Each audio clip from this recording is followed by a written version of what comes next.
नमस्कार दोस्तों, miss cutie explanation channel में आपका फिर से स्वागत है। और अगर आपने पिछला एपिसोड नहीं देखा है तो पहले देख लीजिए, लिंक में डिस्क्रिप्शन में दूंगी। तो बिना ज्यादा समय बर्बाद किए चलिए शुरू करते हैं आज की एक्सप्लेनेशन वीडियो। पिछले एपिसोड में house in how are you के साथ में बाहर आ गया था, लेकिन अब डीमन एम्परर को भी ऑस्टिन ग्रिफिन के बारे में पता चल गया था, जिसके बाद उसने इंसानी दुनिया में विजिट करने का डिसाइड किया था। के बाद अगले सीन में हम देखते हैं कि हाउ चीन अपने रूम पर होता है, जहां पर वो अपने अगले 6 गेम के बारे में सोच रहा था, क्योंकि अब उसे इन सभी 6 गेम को किसी भी कंडीशन में जीतना होगा ताकि उसकी पोजीशन टॉप 16 में आ सके। तभी हम देखते हैं कि इसी के दौरान वेन जाओ के साथ में भी उसकी फाइट होने वाली थी, जी इस बात की वजह से वो और भी ज्यादा परेशान होता है। इसके बाद वो सोचने लगता है कि भले ही हाउ आर यू वापस आ गया है, लेकिन मेरे वेपन और इक्विपमेंट बुरी तरह से डैमेज हो गए हैं, जबकि बेन जाओ के पास में अभी भी इस फीड फिनिश है, लेकिन अभी तक उसका बेस्ट अमाउंट सामने नहीं आया है, जिसकी वजह से वो चीन को इसके बारे में भी कोई जानकारी नहीं है। लेकिन वो चीन को इतना पता है कि वे नजाओ के पास में अभी भी बहुत ज्यादा ताकत है, जिसकी वजह से उसका सामना होने से पहले इसे अच्छे इक्विपमेंट और वेपन को खोजना होगा, और इसी के साथ उसे और भी ज्यादा स्किल भी सीखने होंगे ताकि इसके मदद से वो बहन जाओ को हरा सके। इसके बाद हम देखते हैं कि हवा चैन उस जगह पर आ गया था जहां पर एक बार उसके फादर उसे स्किल सिखाने के लिए लेकर गए थे, और फिर यहाँ पर नए नए स्किल को सीखना शुरू कर देता है। अगले सीन में हम देखते हैं कि चेन पूरी तरह से रेडी होकर मैच के लिए जा रहा था, जिसके दौरान हम देखते हैं कि उसने कोई नया ड्रेस पहना हुआ था, और इसकी वजह से वो और भी ज्यादा खूबसूरत लग रहा होता है, जिसे देख अब तो लड़कियां भी उसकी तारीफ करने लगी थी, क्योंकि उन्होंने इतना ब्यूटीफुल वॉरियर कभी नहीं देखा था। कभी सी बीच ये हुआ भी उसके मजे लेना शुरू कर देता है, और फिर वो हाउ चैन को सुनाते हुए कहता है कि मेरे पास तो कपड़े का कोई न्यू सेट भी नहीं है, जिसके बाद हाउ चीन उसे बताता है कि इसे शायर ने भेजा था, जिस पर ये हुआ कहता है कि मैं भी इसी बारे में सोच रहा था कि आखिर ये इतना फिटिंग कैसे हो रहा है। तब हम देखते हैं कि इस बात को सुनकर हर थोड़ा सा शर्माने लगा था, और फिर वो ये हुआ से कहता है कि आप जैसा सोच रहे हैं वैसा कुछ भी नहीं है। तो अब इस पर ये हुआ भी हंसते हुए कहता है कि मैं भी थोड़ा सा मजाक कर रहा था, लेकिन अब तुमको अपने गेम के ऊपर फोकस करने की जरूरत है। इसके बाद हम देखते हैं कि उच्चन भी उस जगह पर आ जाता है जहां पर डीमन टीम ग्रुप का ऑडिशन हो रहा था, और आज डे 4 का फाइनल भी होता है। रेफरी अनाउंस करता है कि आज का पहला मैच उचना होंगी के बीच में होगा, और इसीलिए अब वो इन दोनों को ही स्टेज के ऊपर आ जाने के लिए कहता है। अब इस बात को सुनकर तुरंत स्टेज के ऊपर आ जाता है, जिसे देख 2 लड़के आपस में बात करने लगते हैं कि हुआ गई असल में एक अर्थ में, जो कि अभी तक के वो सारे मैच में जीत चुका है। इसीलिए अब इनको भी लग रहा था कि हुआंग हाउ चीन को बहुत ही शानदार तरीके से टक्कर देगा। लेकिन तभी हम देखते हैं कि यहाँ पर आए हुए मास्टर भी थोड़े से परेशान होने लगे थे, और फिर वो कहने लगते हैं कि यहाँ गेम तो अब शुरू होने वाला है, लेकिन आखिर अभी तक लाओ रेन यहाँ पर क्यों नहीं आ पाया। तभी हम देखते हैं कि लाओ रेन भी यहाँ पर आ जाता है, लेकिन इस वक्त उसकी बॉडी के ऊपर बहुत से जख्म नजर आ रहे थे, जिसको देख एक मास्टर पूछने लगता है कि आखिर तुम्हारे साथ में ऐसा क्या हो गया, और फिर इसके बाद वो उसके जख्म को ही करना शुरू कर देता है। तब लाओ रेन इनको बताता है कि पिछली रात में बॉर्डर के पास में गया था, जहाँ पर बहुत से डीमन आए हुए थे, लेकिन मैंने उन सभी को मार दिया। अब इतनी बात कहने के बाद वो अपने सीट पर आकर बैठ जाता है, लेकिन अब दूसरे मास्टर को भी रियलाइज हो गया तक कि सिचुएशन पहले से ही बहुत ज्यादा टाइट हो चुकी है। इसीलिए इनको लगता है कि जहां गेम जैसे ही एंड होगा उसके तुरंत बाद ही इन सभी को वर्क के लिए जाना पड़ेगा। वही अब रेफरी ने भी करूंगी के बीच के मैच को शुरू कर दिया था। इसके बाद वे दोनों भी एक दूसरे का सामना करने के लिए रेडी हो गए थे, और उन्होंने अपने अपने वेपन और इक्विपमेंट को पूरी तरह से रेडी कर लिया था। इसके बाद अब इन दोनों के बीच की फाइट शुरू होने वाली होती है, लेकिन तभी हम देखते हैं कि हुआंग ही रेफरी को रोक देता है, क्योंकि उसने देख लिया था कि उज्जैन का सील डैमेज हो चुका है, और इसीलिए वो चैन से कहता है कि मुझे तुम अपने फील्ड को फिक्स कर लेने दो।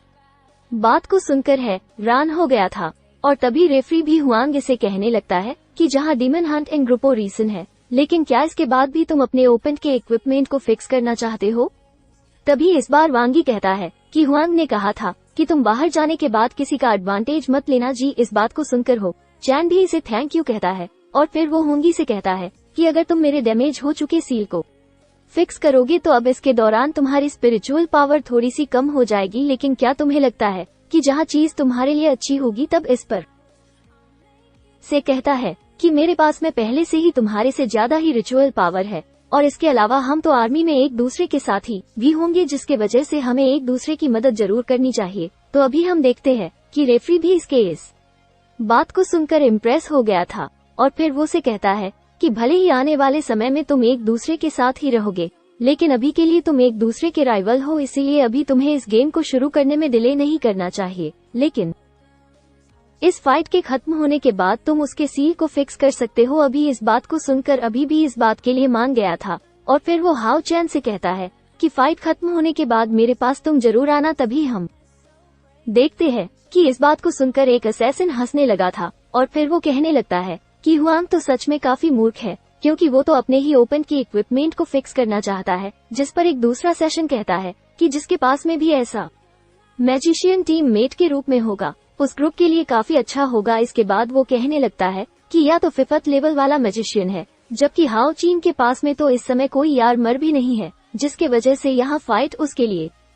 काफी टफ होने वाली है। अब इसके तुरंत बाद हाओ चेन और वांगी के बीच का मैच शुरू हो गया था, जिसके दौरान हाओ सिंह कहने लगता है कि मेरे पास में तो इक्विपमेंट की भी कमी है, और इसी के साथ एक्सप्लोसिव गैलेक्सी का असर भी अभी भी पूरी तरह से खत्म नहीं हुआ है। अब इन सभी बातों के बारे में सोचकर थोड़ा सा परेशान होने लगा था, क्योंकि इस वक्त उसके पास में केवल आधे से कम ही स्पिरिचुअल पावर बची हुई थी। इसीलिए हाउस डिसाइड करता है कि इस मैच को जीतने के लिए इजाफा इस जल्दी ही खत्म करनी होगी। इसके बाद हम देखते हैं कि हाओ सिंह काफी तेज स्पीड से हुआ जी की तरफ जाने लगा था, लेकिन अब ये देखो वांगी भी अपने पावर को एक्टिवेट कर लेता है, जिसके चारों ओर के होरा को देख हवा चैन भी काफी हैरान हो गया था, क्योंकि इस वक्त उसका पूरा पहले से बिल्कुल चेंज हो गया था। लेकिन तभी हम देखते हैं कि हाओ चेन जैसे ही उसके नजदीक में जाने वाला होता है कि मैजिक था, और उसे यहाँ से दूर फेंक देती है। अभी से देखते ही ये कंसेशन काफी हैरान हो गया था, और फिर वो कहने लगता है कि जहाँ तो समय सेक्स ही पसंद है। अभी इस बात को सुनकर एक दूसरा सेशन कहता है कि अगर ये जेंडर स्पेसिफिक मैजिक है, अब उस कंडीशन में ये चीज तो लड़कियों के ऊपर काम नहीं करेगा। लेकिन तभी हम देखते हैं कि इन बातों को सुनकर एक दूसरा से सिन परेशान हो गया था, और फिर वो इनसे कहता है कि तुम्हें इसके बारे में और भी ज्यादा बुक पढ़नी चाहिए, क्योंकि जहाँ चीज असल में मैग्नेटिक मैजिक है, जिसकी वजह से वो मैजिकल है, और हाओ चेन 2 टुकड़ों के बराबर है, और इसीलिए हाओ चेन जैसे ही उसके नजदीक में जाने की कोशिश करेगा, तब इस मैजिकल अरे की पावरफुल रिपल्शन उसे यहाँ से दूर फेंक देगी। तभी इस बात को सुनकर एक दूसरा ये सिन कहता है कि अगर एक वॉरियर और एक मैजिशियन के बीच की फाइट में वो उसके नजदीक में नहीं जा सकता, फिर तो ये फाइट काफी टफ होगी। वही अब हाओ चैन भी समझ गया था कि हुआंग जी के पास में 5th रैंक वाली पावर है, जिसकी वजह से उसका मैजिक फॉर्मेशन कम से कम 15 मिनट के लिए जरूर रहेगा। इसीलिए वो होंगी के इस सील को तोड़ने का डिसाइड कर लेता है, और फिर उसके ऊपर अटैक करना शुरू कर देता है, जिसके दौरान हम देखते हैं कि वांगी इसके अटैक को रोकने के लिए इसके सामने बहुत सारे स्टोन को क्रिएट कर देता है, और फिर इस तरह से वो इसके पावरफुल अटैक को रोकने में कामयाब हो जाता है। अभी से देखते ही हाओ चैन भी अपने एंजेलिक ब्लेसिंग स्किल को एक्टिवेट कर लेता है, क्योंकि वो इसकी मदद से मैग्नेटिक फोर्स को कुछ समय के लिए आसानी से रोक सकता था। अब इसका यूज करते हुए वो तुरंत ही की तरफ जाने लगता है, लेकिन अभी इसे देख वांगी भी अपने अर्थ ये एक सफल जन टेक्निक का यूज कर लेता है, जिसके बाद हाओ चीन के सामने नुकीले ही स्टोन आ जाते हैं, और इसके मदद से वो हाओ सिंह को बहुत ही आसानी से रोक देता है। इसके बाद जी हाँ चीन से कहता है कि मेरा मैग्नेटिज्म दुश्मन को पीछे की तरफ धक्का देने के अलावा भी बहुत कुछ कर सकता है। तो अभी हम देखते हैं कि हुआंग ही अचानक से अपने किसी और मैजिक का भी यूज करना शुरू कर देता है, जिसकी मदद से वो हाओ सिंह के बॉडी को कंट्रोल करके उसे नुकीले स्टोन के ऊपर गिराना चाहता था। लेकिन अब यह देखा वचन भी अपनी ताकत का यूज करके सभी स्टोन को डिस्ट्रॉय कर देता है, और इस तरह से वो खुद को बुरी तरह जख्मी होने से बचा लेता है। अब इसी बीच हाओ चैन होंगी की तरफ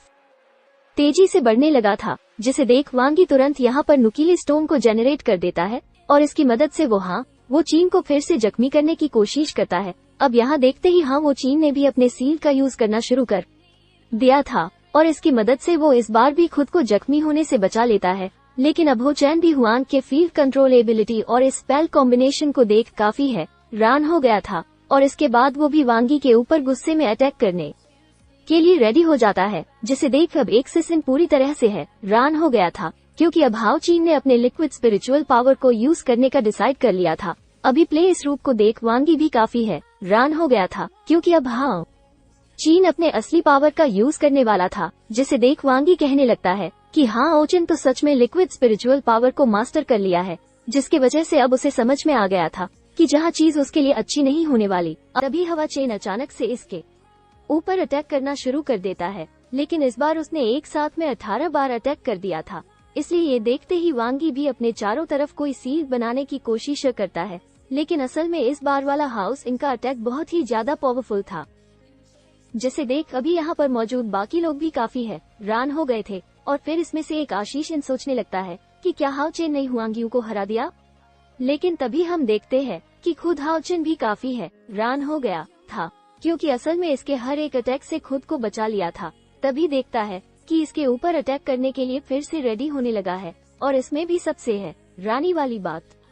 ये होती है कि उसकी स्पिरिचुअल पावर बहुत ही धीरे धीरे कंज्यूम हो रही थी। इसीलिए हाउस डिसाइड करता है कि उसे जहां मैच जितनी जल्दी हो सके उतनी जल्दी ही खत्म करना होगा, क्योंकि अभी इसके पास में बहुत ही कमी स्पिरिचुअल पावर बची हुई थी। इसके तुरंत बाद ही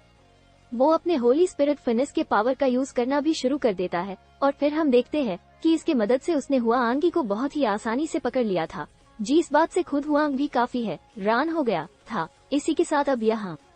पर मौजूद सभी मास्टर भी काफी हैरान होने लगे थे, क्योंकि हाओ चेन का होली स्पिरिट फिनिश इवॉल्व हो गया था और इसके ट्रैक्शन की मदद से वो अपने दुश्मन को बहुत ही आसानी से कंट्रोल भी कर पा रहा था। अब इस बात से इन सभी को लगने लगा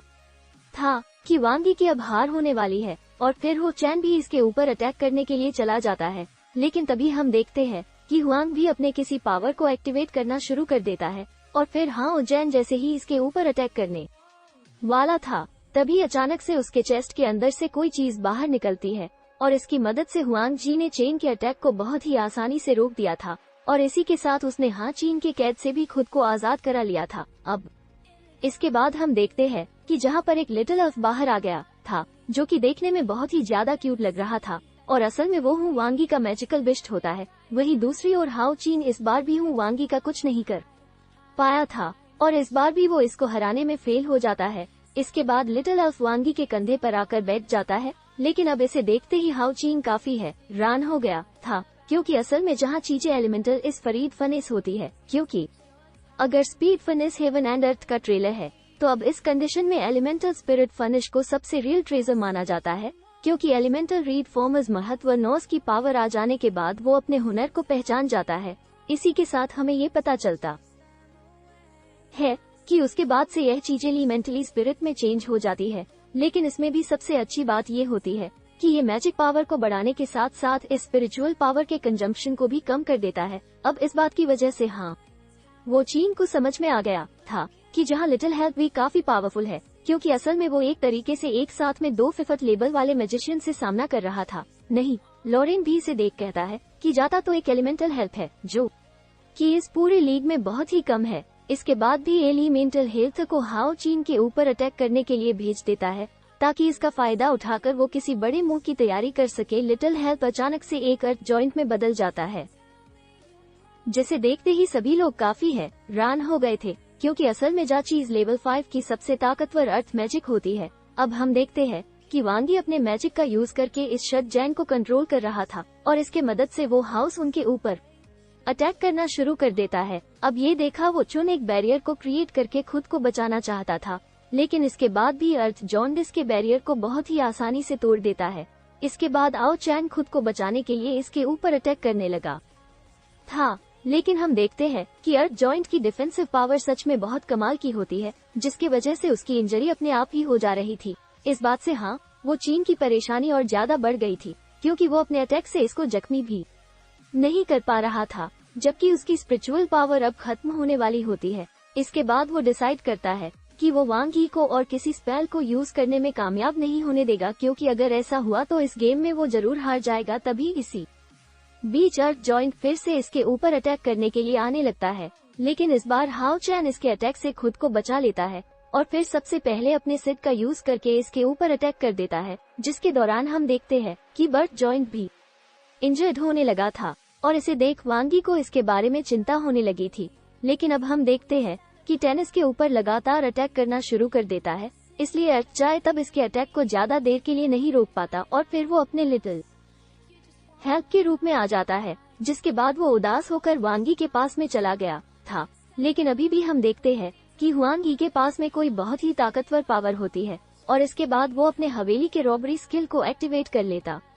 है, जिसके बाद अब हाउ सिंह के सिर के ऊपर एक जॉइंट फायर बॉल एक्टिवेट होने लगा था। और अभी से देखते ही यहाँ पर मौजूद सभी लोग काफी हैरान हो गए थे, क्योंकि असल में ये चीज 6 लेवल वाली मैजिक होती है। वही अब हुआंग ही अपनी इस पावर का यूज करके हाउ चीन के ऊपर अटैक करने के लिए चला जाता है, जिसके बाद हम देखते हैं कि इस बात से हो चैन भी काफी परेशान हो गया था, क्योंकि इस अटैक को रोकने के लिए उसे कोई भी रास्ता नजर नहीं आ रहा था। वही दूसरी तरफ हम देखते हैं कि इस मैजिक को यूज करने के वजह से वांगी की हालत भी काफी खराब हो गई थी, लेकिन फिर भी उसे पूरा यकीन होता है कि वो इसके मदद से होचिन को हरा देगा, क्योंकि ये चीज उसका सबसे पावरफुल अटैक होता है। वही दूसरी तरफ हम देखते हैं कि रेफरी भी इस बात से काफी हैरान हो गया था और इसीलिए वो लॉरेन से कहता है कि अब हमें इस गेम को यहीं पर उभर कर देना चाहिए, क्योंकि इनको लग रहा था कि हाँ उज्जैन इस कंडीशन में उसके अटैक को नहीं रोक पाएगा। लेकिन फिर भी लॉरेन हैरान होता है कि क्या हाँ उज्जैन हार मानने के लिए रेडी हो गया है। तभी हम देखते हैं कि हाँ आने का डिसाइड कर लिया था, जिसका सीधा मतलब था कि वो अभी भी हुआंग के सामने हार नहीं मानना चाहता। अब इस बात से यहाँ के सभी लोग काफी हैरान हो गए थे, क्योंकि अभी तक इनमें से किसी ने भी इसके मैजिकल बिस्ट को नहीं देखा था। अब इसके कुछ ही समय के बाद हाउ आर यू भी यहाँ पर आ जाता है, जिसे देखिए कैसे सिन पूरी तरह से हैरान हो गया था और फिर वो कहने लगता है कि एक बॉल जैसा दिखने वाला चीज मैजिकल विश कैसे हो सकता है। वही हम देखते हैं कि अब हाउ आर यू को यहाँ की सिचुएशन पूरी तरह से समझ में आ गई थी, जिसके तुरंत बाद ही वो चीन की मदद करने के लिए रेडी भी हो जाता है और इसके बाद वो अपने 5th लेवल वाले स्पिरिट रिन्यूअल टेक्निक का यूज करना शुरू कर देता है। लेकिन अब हाउ आर यू को देखते ही ये सभी लोग काफी हैरान हो गए थे, क्योंकि आज तक इन्होंने ऐसा मैजिकल बेस्ट कभी भी नहीं देखा था। तभी सी बीच हमें यहाँ पर 2 लड़कियों को आपस में बात करता हुआ देखते हैं, जिनमें से एक लड़की को यकीन होता है कि हाउ आर यू इस 6 लेवल वाले मैजिक को नहीं रोक पाएगा, जबकि दूसरी तरफ हम देखते हैं कि हाँ वो यू इसे रोकने के लिए पूरी तरह से रेडी हो गया था और फिर वो यहाँ पर अपने लाइट ऑफ फायर और को यूज करना शुरू कर देता है, जिसे देख अब यहाँ के सभी मास्टर काफी हैरान हो गए थे, क्योंकि हाउ आर यू के पास में लाइट और फायर दोनों एट्रीब्यूट मौजूद होते हैं। लेकिन अभी भी इनमें से बहुत से लोगों को इस बात के ऊपर यकीन नहीं हो रहा था, क्योंकि इसी के साथ how are you 5th level वाले पावर का यूज भी कर रहा होता है। लेकिन तभी पता चलता है कि हाउ यू के पास में असल में तो 3 एट्रीब्यूट है और इसी के साथ अब उसने यहाँ पर अपने वाइन पावर का भी यूज करना शुरू कर दिया था, जिसकी वजह से यहाँ पर एक बहुत बड़ा टोर्नाडो जनरेट हो गया था। अब इस बात से खुद हुआंगी की हालत भी काफी खराब हो गई थी, क्योंकि इस वक्त हाउ आर यू जिस पावर का यूज कर रहा था वो 6 लेवल वाले पावर के बराबर होता है। अब इसके तुरंत बाद हाउ सिन अपने पावर का यूज करके फायर बॉल के ऊपर अटैक कर देता है, जिसके बाद हम देखते हैं कि वो फायर बॉल 2 टुकड़ों में टूट गया और इस तरह से हवा चेन 6 लेवल वाले पावर को भी डिस्ट्रॉय करने में कामयाब हो जाता है। वही दूसरी तरफ हम देखते हैं कि इस अटैक में हुआंग ये भी बुरी तरह से जख्मी हो गया था और फिर वो जैसे ही खड़ा होने की कोशिश करता है वहाँ पर हवा जाना जाता है। अब इस तरह से हवा चीन इस मैच में जीत गया था, लेकिन हम देखते हैं कि इस बात का उसे अपने ऊपर कोई भी कमान नहीं होता और फिर वो बड़े प्यार के साथ में हुआंग ये के सामने अपना हाथ करता है, जिसके बाद इसके मदद से हुआंग ये भी खड़ा हो जाता है। तभी हम देखते हैं कि हाँ उज्जैन के इस जीत से सभी लोग खुश हो गए थे, क्योंकि असल में आज का मैच सबसे शानदार हुआ था। तभी इसी बीच हम देखते हैं कि हाउ इस बात से काफी खुश हो गया था और तभी उसकी नजर लिटिल हेल्थ के ऊपर जाती है और फिर वो तुरंत ही उसके पास में आ जाता है। लेकिन उसे लगता है कि जहाँ कोई खाने वाला चीज है, जिसकी वजह से वो उसे तुरंत ही निकल जाता है। या देखो बांगी काफी हैरान हो गया था और फिर वो अचानक से बेहोश होकर नीचे गिर जाता है और इसी के साथ एपिसोड यहीं पर डन हो जाता है। लेकिन अगर आपने इसके पिछले एपिसोड को मिस कर दिया हो तो लैप वाली वीडियो जरूर देख लेना और अगर आपको एक्सप्लेनेशन अच्छी लगी हो तो वीडियो को लाइक जरूर कर देना।